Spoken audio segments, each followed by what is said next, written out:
देवगढ़ जिलार विभिन्न स्थान में पवित्र जन्माष्टमी धूमधाम से पालित रियामाल ब्लॉक रेंगाड़गड़ा गाँव सरस्वती शिशु विद्या मंदिर में श्रीकृष्ण का जन्मोत्सव निरा ढंग से पालित हो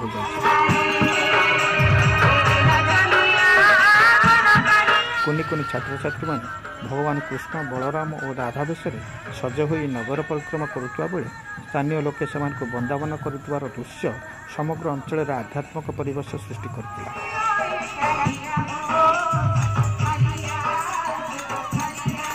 परे शिशु विद्या मंदिर परिसर में दहीहांडी भंगा कार्यक्रम अनुष्ठित होता।